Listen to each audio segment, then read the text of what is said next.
கர்த்தர் எங்க இருந்து உன்னை என்னை அழிச்சு வந்தாரு? நம்ம தாழ்ந்து இருந்தோமா, அவரை விட்டு தூரமா இருந்தோமா.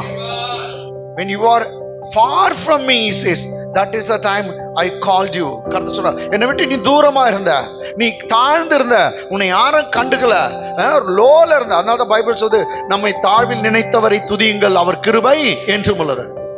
ஒரு மனுஷன் உயர்ந்திருக்கும் போது அவங்களுக்கு பேனர் வைக்கிறது என்ன, அவங்களுக்கு கட் அவுட் வைக்கிறது என்ன, எல்லாம் வைக்குவாங்க. அதே ஒரு மனுஷன் தாழ்ந்துட்டோம் பாரு, no cut out, no banner. Amen. ஒரு கட் அவுட் இல்ல, பேனர் இல்ல, பட்டாசு இல்ல, எதுவும் வைக்க மாட்டாங்க. ஆனா கர்த்தர் உன்னை என்னை எப்ப செலக்ட் பண்ணாராம்? கர்த்தர் சொல்றார், நீ ரொம்ப லோவில் இருந்தப்பா, நீ தாழ்ந்து இருந்த, உன்னை எல்லாம் ரிஜெக்ட் பண்ணிட்டு இருந்தாங்க, நீ தள்ளி வச்சுட்டு இருந்தாங்க.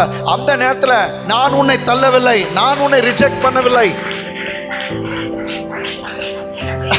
நான் உன்னை அழைத்து வந்தேன், தூரத்துல இருந்து உன்னை அழைத்து வந்தேன் சொல்றார். ஆமென்.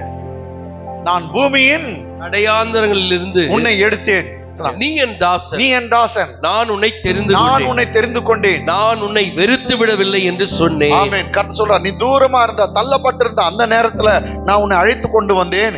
எல்லாம் உன்னை வெறுத்தாங்க, நான் உன்னை வெறுக்கவில்லை, நான் உன்னை தள்ளவில்லை என்று சொன்னேன்.